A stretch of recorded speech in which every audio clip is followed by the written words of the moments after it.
नमस्कार दोस्तों। जब देश की सरकार, देश के लोग हिजाब में अटके हों, कट्टरपंथ में अटके हों, मूर्ति में अटके हों, मंदिरों में अटके हों, मस्जिदों में अटके हों, तो आप किस बात की उम्मीद करें? आखिर इस समाज से ही तो सुप्रीम कोर्ट के जजेज भी जाते हैं, कोई बाहर से तो नहीं आते। आज सुप्रीम कोर्ट के 2 जस्टिसेस की बेंच ने हिजाब मामले में, जो कर्नाटक में शैक्षणिक संस्थाओं में मुस्लिम छात्राओं के हिजाब पहनने पर प्रतिबंध लगाया था, उसको लेकर सुनवाई कर रहे थे। और सुनवाई में जो शामिल थे उनमें से एक जज हेमंत गुप्ता को मैं जानता हूं, क्योंकि वो चंडीगढ़ हाई कोर्ट में रहे हैं। और उसके बाद कर्नाटक उच्च न्यायालय के इस फैसले पर जो उन्होंने किया, उन्होंने 26 अपीलों को खारिज कर दिया और उसमें कहा कि हिजाब इस्लाम का अनिवार्य अंग नहीं है, इसलिए राज्य शैक्षणिक संस्थाओं में हेड कार्फ पहनने पर प्रतिबंध की अनुमति दी जाती है। और इस राय से अलग एक राय व्यक्त करते हुए न्यायमूर्ति सुधांशु धूलिया ने कहा कि कर्नाटक उच्च न्यायालय के फैसला रद्द किया जाता है, क्योंकि उन्होंने कहा कि विवाद के लिए आवश्यक धार्मिक अंग की पूरी अवधारणा का होना आवश्यक नहीं है। तो ये दोनों चीजें इसलिए, और दोनों ने दलीलें सुनी। पीठ ने 10 दिन तक दलीलें सुनी और 22 सितंबर को फैसला सुरक्षित रख लिया था। और इसमें तमाम सारी जो चीजें प्रस्तुत की गई, सब कुछ हुई। सुनवाई के पहले जो कुछ सवाल उठे, उनमें यह था कि इस्लाम हिजाब का एक धार्मिक प्रथा है। यह बात मुसलमानों ने भी कही थी, वो धार्मिक उसका अंग नहीं है, प्रथा है। और हिंदू धर्म में भी जो प्रथाएं होती हैं, उन्हीं के आधार पर आप मान्यता देते हैं। दूसरे और धर्मों में भी प्रथाओं के आधार पर मान्यता देते हैं। तो आखिर फिर मुस्लिम धर्म की ही प्रथा से आपको क्या समस्या है? क्या स्थापित करना आवश्यक है कि अनुच्छेद 25 के संरक्षण में हिजाब एक आवश्यक धार्मिक प्रथा है? स्वाभाविक सी बात है कि जो प्रथाएं होती हैं विभिन्न धर्मों की, उनको मान्यता दी जाती है और उसमें सरकार और सत्ता हस्तक्षेप नहीं करती है। उसमें हस्तक्षेप करना है तो धार्मिक संस्थाओं को करना चाहिए, लेकिन यहां पर उससे इतर बात हो रही है। फिर उसके बाद, क्या हिजाब पहनने के अधिकार का अनुच्छेद 19(1)(a) के तहत अभिव्यक्ति की स्वतंत्रता से मतलब है, और अनुच्छेद 21 के तहत निजता की गरिमा के अधिकार से संरक्षित है? तो क्या है, इस पर भी सवाल था। क्या 5 फरवरी के जो सरकारी आदेश था, वो अनुच्छेद 19(2) के तहत प्रतिबंधों के आधार पर न्यायोचित ठहराया जा सकता है? क्या इस आधार पर जो है हिजाब पहनना प्रतिबंधित किया जा सकता है कि कुछ अन्य समूहों ने भगवा साल पहनकर विरोध करना शुरू कर दिया था? तो साहब, आप भगवा साल पहन के जाएंगे, आप चोटी भी रख लेंगे, आप दूसरी और बहुत सारी चीजें कर लेंगे, आप तिलक लगा लेंगे, तो आप बताइए ये कहां पे है? किस धर्म ग्रंथ में लिखा है? नहीं लिखा है। धार्मिक प्रथा ही है। तो जब उनकी प्रथाओं को मान्यता है, तो इसकी क्यों नहीं है? क्या इस तरह के प्रतिबंध हेकलर्स वीटो के आगे झुकना है? क्या पहले से ही सामाजिक पिछड़ेपन का सामना कर रहे मुस्लिम समाज की लड़कियों को शिक्षा से वंचित करने और प्रतिबंध करके राज्य को जो है जिस तरीके से वो करना है, तो क्या ये राज्य हित में कर रहा है, जनहित में कर रहा है फैसला? नहीं कर रहा है, क्योंकि यदि इस तरह से होगा तो तमाम सारे लोग लड़कियां पढ़ना छोड़ देंगी और मुस्लिम समुदाय के तमाम सारे लोग कर देंगे, क्योंकि वो अपने धार्मिक प्रथाओं का पालन करते हैं। क्या उचित आवास के सिद्धांत पर निर्धारित वर्दी के कुछ रंग के हेडकर पहनने की अनुमति दी जा सकती है? तो इस तरह की स्थितियां हैं। इसके अलावा, क्या ऐसी कक्षा में जहां सभी छात्रों के लिए वर्दी निर्धारित की गई धार्मिक पोशाक पहनने का कोई मौलिक अधिकार है? बिल्कुल नहीं होना चाहिए इस चीज को लेकर के, क्योंकि क्लास रूम के अंदर आप प्रतिबंधित कर दिए। और वही कहना था मुस्लिम उनका कि क्लास रूम के अंदर आप प्रतिबंधित कर सकते हैं, क्लास रूम के बाहर निकलते ही उन्हें पहनने की अपना मौलिक अधिकार होना चाहिए। और जो उनके धार्मिक एजुकेशनल इंस्टीट्यूट है, उनमें उनके मुताबिक होना चाहिए। तो जो वर्दी निर्धारित हो वही पहने, लेकिन वो क्लासरूम के अंदर, क्लासरूम के बाहर निकलते ही वो अपने हिजाब को पहन सके, यही मांग थी उनकी। तो इस जगह क्या किसी शैक्षणिक संस्थान में पूर्व निर्धारित अनुचित प्रतिबंध लगाया जा सकता है? क्योंकि पहले तो कभी नहीं लगाया गया, पहले किसी को परेशानी नहीं थी। ये परेशानी इन्हीं सरकारों को क्यों होने लगी है? तो आप ये समझिए, मुस्लिम छात्राएं यदि पहनना चाहती हैं तो आपको इसका विरोध क्यों है? कैंपस में आकर के दूसरे और सारे लोग आकर के बदतमीजी कर रहे हैं, उनके साथ वो कर रहे हैं, तो इसको लेकर के तो हिजाब केस क्या किसी भी धर्मनिरपेक्ष देश में सरकारी संस्था धार्मिक कपड़े पहनने पर प्रतिबंध लगा सकती है? वो होना चाहिए? तो नहीं होना चाहिए। हिजाब केस धर्मनिरपेक्षता का मतलब यह नहीं कि केवल धर्म के छात्र का प्रदर्शन करेंगे, तो ये भी एक बड़ी चीज है। इसके बाद में अगर हेड कार्ड पहनता हूं तो मैं किसके मौलिक अधिकारों का उल्लंघन कर रहा हूं? किसी के नहीं कर रहा हूं, तो इस पर क्यों आखिर सवाल है। और इन सारी बातों को लेकर, और यदि कुरान की बात कर रहे हैं कि कुरान में नहीं जिक्र है, तो इसी तरह से वेदों में बहुत सारे जिक्र नहीं है, आप क्यों करते हैं? तो ये विषय बिल्कुल है। क्यों है? क्योंकि हमारे यहां लोग अक्ल पर हिजाब पड़ गया है। जब भेजे पर हिजाब पड़ गया हो तो यही स्थिति होती है। भारत में महंगाई जो है सब्जियों पर और दूसरी आपके खान पान की चीजों पर 18% महंगाई है। 17% महंगाई मसालों पर है जो खाने में आप मिलाते हैं। 12% महंगाई अनाज पर है, तो आप भूल जाइए कि आप रोटी कैसे खाएंगे। और 7% दूध पर है, और दूध आप बच्चों को कैसे पिलाएंगे, और बच्चों को कुपोषण से, और हिंदुस्तान में 22 करोड़ कुपोषित बच्चे हैं हमारे देश में लोग हैं, तो आप समझ सकते हैं उस स्थिति में आप ये कर रहे हैं। 10% कपड़ों पर आपके जो है महंगाई है, और 10% के हिसाब से जो महंगाई बढ़ी है उससे आप नंगे घूमिए, आप कपड़े मत पहनिए, बिल्कुल नंगे घूमिए। यही सरकार शायद चाहती है आप भिखमंगे बन के रहिए, और कि आप रोटी ना खा पाए, आप कपड़े ना पहन पाए, आप कुछ ना कर पाए, जूता चप्पल पे 12%। तो आप समझिए ये स्थिति है। और मुझे कल ही हमारे एक मित्र हैं, उनकी अपनी फैक्ट्री है इत्र और ये बनाने की, धूप बत्ती और ये शायद हवन सामग्री वगैरह बनाने की। उन्होंने बताया कि पहली बार हिंदुस्तान के इतिहास में, जो खुद को हिंदू धर्म और सब चीजों की बात करते हैं, उन्होंने धूप बत्ती पे, जो हवन सामग्री है, इन सब पे भी 5% जो है जीएसटी लगा दिया है। अब आप समझिए, तो महंगा होना स्वाभाविक है। उन्होंने कहा आप गिन लीजिएगा, जिस बत्ती के 10 रुपए के पैकेट में आपकी 20 बत्तियां आती थी, अब उनमें 10 आती हैं। मैंने देखा, बिल्कुल सही है। तो इसी तरह की स्थितियां, और जो महंगी वाली हैं वो और महंगी हो गई हैं। तो इस तरह की स्थितियां हैं, तो आप समझ सकते हैं। और जो ये हालात हैं, इस सब चीजों को यदि आप देखेंगे तो किस तरीके से बर्बाद किया गया है।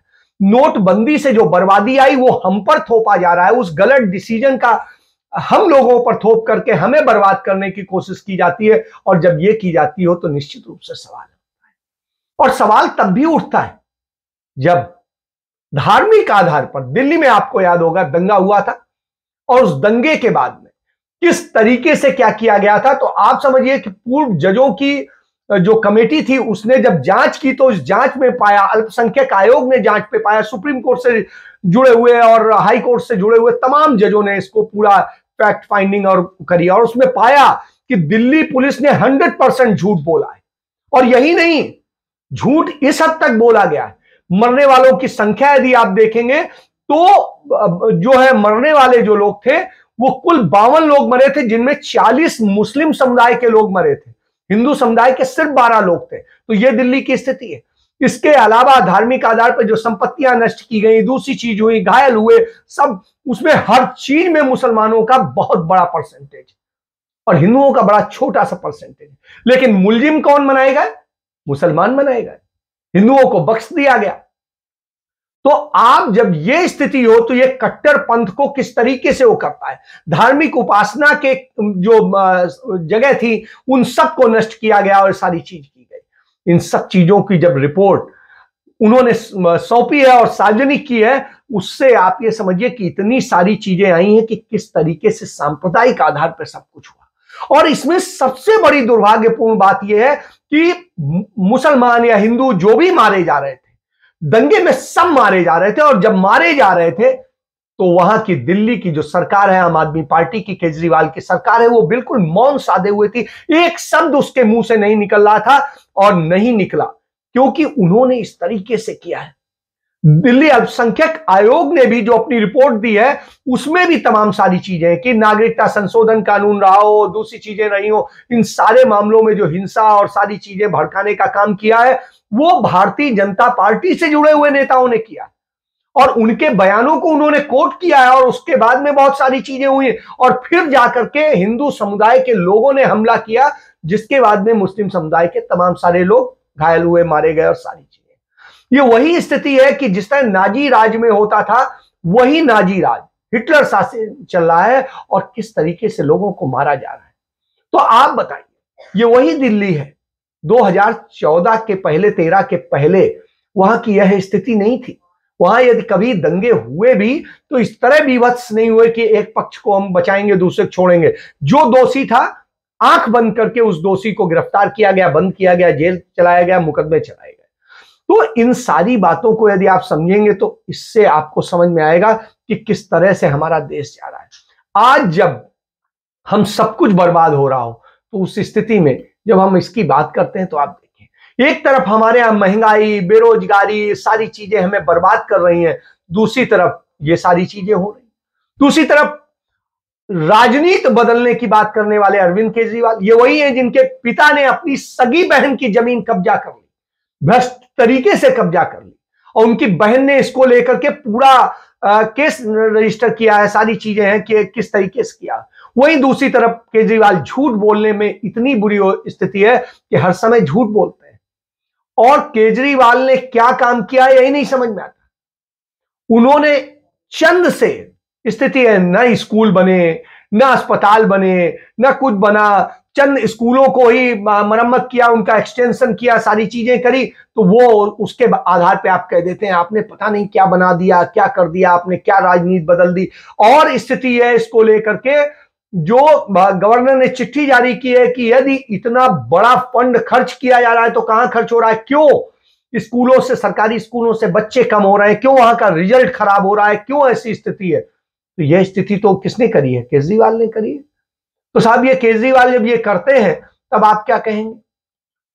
तो जब इस तरह से झूठ बोले जा रहे हो, झूठ की राजनीति चल रही हो, तो निश्चित रूप से सवाल उठता है कि ये झूठ बोल करके आप देश को क्या दे रहे हैं। आप स्वास्थ्य सेवाओं की बात करते हैं, स्वास्थ्य सेवाएं बद से बदतर हैं। प्रधानमंत्री जाकर के एक वो शिवलोक या क्या वो महाकाल लोक का उद्घाटन करते हैं, तमाम मंदिरों का उद्घाटन करते हैं, लेकिन उसी मध्य प्रदेश में अस्पतालों की भयावह स्थिति है। पंजाब में आइए, पंजाब में जो अभी चंद महीने पहले तक स्वास्थ्य सेवा बहुत अच्छी थी, आज स्थिति है कि पंजाब के अस्पतालों में न डॉक्टर्स हैं, न पैरामेडिकल स्टाफ है, न दवाएं हैं, न कुछ है, लेकिन उस पैसे को निकाल करके विज्ञापन किया जा रहा है और गुजरात के अखबारों में जमकर विज्ञापन दिया जा रहा है, हिमाचल और पंजाब के अखबारों में और दिल्ली के अखबारों में विज्ञापन दिया जा रहा है। तो इस तरह से हो रहा है पूरे देश में, वो विज्ञापन के बूते खड़ा होना चाहते हैं, परसेप्शन खड़ा करना चाहते हैं ये, और अथाह पैसा खर्च कर रहे हैं।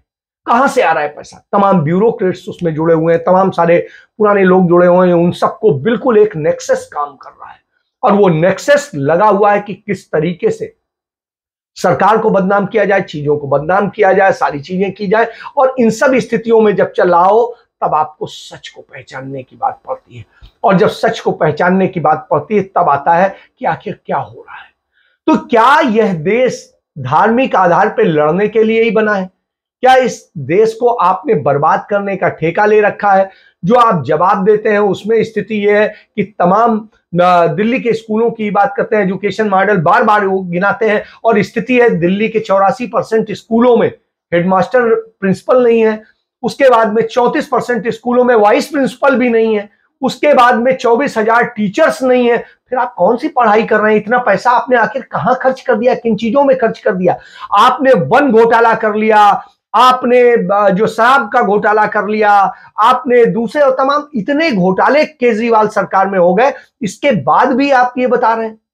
तो आप कौन सा मॉडल? हम तो आपको सुचिता की राजनीति समझते थे, आप तो देश बर्बाद करने की राजनीति कर रहे हैं। तो इससे तो बहुत अच्छा कि कम से कम जो हालत है, एक सांप्रदायिक आधार पर मारा जा रहा है, दूसरा वो मारा जा रहा है, तीसरा आप सब तीर्थ यात्राएं कराएंगे, हम अयोध्या की तीर्थ यात्रा कराएंगे, वहां की कराएंगे, यहां कराएंगे। भाई ये तीर्थ यात्रा करानी है तो उनकी अयोध्या की भी कराइए, तो उनकी भी तो हज कराइए, उनको भी जहां जहां उनके धार्मिक है उनकी कराइए, सिखों को कराइए, सबको कराइए। तो आप चंद चुनिंदा ये कर रहे हैं क्योंकि आपने समझ लिया है कि बहुसंख्यक समाज के वोट से ही सरकार बन सकती है।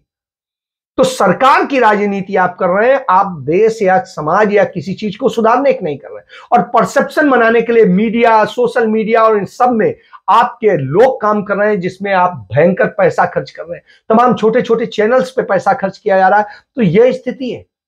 और इन सब स्थितियों में जब हो तब आपको सोचना पड़ता है कि आप कहां जा रहे हैं। राहुल गांधी रोजाना 25 से 30 किलोमीटर पैदल चल रहे हैं, वहीं नरेंद्र मोदी जो है बुलेट प्रूफ गाड़ी से हाथ हिलाते हुए निकलते हैं, तो वहीं केजरीवाल जो है गाड़ियों के काफिले से यात्रा निकालते हैं, कहते हैं आज हम ये यात्रा कर रहे हैं, हम वो यात्रा कर रहे हैं। कोई मेक इन इंडिया कर रहा है और कोई मेक इन इंडिया नंबर 1 कर रहा है। तो आप समझ सकते हैं कि किस तरीके से खेल चल रहा है। और जब यह खेल चल रहा हो और हजारों सैकड़ों पुलिसकर्मी और दूसरे और अपने वॉलंटियर्स के बूते आप खड़े, राहुल गांधी तो सिंपल सा चल रहे हैं। जो सरकारी सिंपल सुरक्षा होती है वही सुरक्षा है, उसके अलावा तो नहीं होगा। उनसे तो कोई भी आकर के मिलता है, आके करता है। वो फर्जी ड्रामा नहीं कर रहे हैं कि किसी ऑटो वाले को बुलाएं कि हाँ हम फिर उसके खाना खाने जाएंगे, फिर ये करेंगे वो करेंगे। वो तो जहां से निकलते हैं वहीं पे कहीं पे भी रुक गए और कहीं पे भी चाय पिए और वो किए, उनकी टीम और सारे लोग वहीं पे किए और उन्हीं से मिले और बात की। तो चलते चलते लोगों से बात कर रहे हैं, चलते चलते सारी चीजें हो रही। तो यही वजह है कि भारत जोड़ो यात्रा की जरूरत पड़ी, क्योंकि झूठ का राज पूरी तरह से कायम है। और जब झूठ का राज कायम हो तो ये सारी बातें समझनी पड़ती है कि किस तरह से नफरत के खेल चल रहे हैं। और जब नफरत के खेल चल रहे हैं, पिछले 10 साल से केजरीवाल सत्ता में है, इसके बावजूद दिल्ली में आप आइए देखिए कौन सी चीज सुधर गई है। न ट्रैफिक सुधरा है, न कुछ और सुधरा है। जो शीला दीक्षित जो प्रोजेक्ट पास करके गई थी वही प्रोजेक्ट पे काम हो रहा है, उसके अलावा कुछ नहीं हो रहा है। तो आप क्या कर रहे हैं? या तो आधे से ज्यादा काम केंद्र सरकार कर रही है, तो केंद्र से हो रहा है, उससे हो रहा है, आपका क्या है? और वाहवाही लेकर के आप जिस तरीके से कर रहे हैं, झूठ की बुनियाद पे खड़ा है। और झूठ की बुनियाद को बुलंद करने के लिए आप मीडिया, सोशल मीडिया और सब पे किस तरह से पैसा फूंक रहे हैं, उस जनता का फूंक रहे हैं। और उधर केंद्र सरकार, नरेंद्र मोदी की सरकार फूंक रही है। तो ये हजारों करोड़ रुपया जो विज्ञापन के नाम पे फूंक रहे हो, किसकी जेब से निकलेगा? हमारी जेब से निकलेगा। इसीलिए हम सब पे, इधर आपको कहा जाता है छूट दी जा रही है, उधर हम पे टैक्स की भारी भरकम मार पड़ रही। और जब यह हो झूठ का बोलबाला हो, बुलंद हो रहा हो, तो उस स्थिति में सच देखना पड़ता है। और सच देखने आपको जाना है तो भारत जोड़ो यात्रा पे जाना पड़ेगा, जहां सच्चाई की यात्रा चल रही, ईमानदारी की यात्रा चल रही, जहां पर भ्रष्टाचार के खिलाफ यात्रा चल रही, जहां सच को लगातार जमीनी तौर पे दिखाया जा रहा है। आप बताइए ना, केजरीवाल हो या नरेंद्र मोदी हो, क्या पैदल चल सकते हैं? वो तो चुनाव प्रचार में दोनों व्यस्त है। एक गुजरात में व्यस्त है, एक हिमाचल में व्यस्त है, फिर एक हिमाचल जाता है, फिर एक गुजरात जाता है। तो कुल मिलाकर के दिल्ली की राज्य की भी सरकार अनाथ होकर पड़ी हुई है और केंद्र सरकार भी अनाथ होकर पड़ी हुई है। और यही वजह है कि हम रोज ब रोज महंगाई से मार से जूझ रहे हैं। और महंगाई इस वित्तीय वर्ष की सबसे ऊंचाई पर है, उसकी दर है। बेरोजगारी ऊंचाई के दर पर है। तो पिछले 50 साल में बेरोजगारी इतनी तेजी से नहीं बढ़ रही थी जितनी तेजी से इस समय बढ़ रही। महंगाई इतनी तेजी से नहीं बढ़ रही थी जैसे ये बढ़ रही। तो इन सब हालात को आप देखेंगे और इससे मर कौन रहा है? हम, आप, हमारे सब बच्चे। भविष्य के लिए रोजगार नहीं बन रहा है। पूरे हिंदुस्तान में 1% सरकारी क्षेत्र में रोजगार नहीं बन पाया। तो ऐसी स्थिति में चिंताजनक स्थिति, तो इसको समझिए, सोचिए और उसके बाद फैसला कीजिए। झूठ जो है लगातार अपने शंख जो है, ढपोर शंख बजा बजा करके अपने आप को ऊंचा कर रहा है। और इसके साथ करवा चौथ की बधाई देते हुए मैं अपनी चर्चा समाप्त करता हूं। जय हिंद, जय भारत, वंदे मातरम।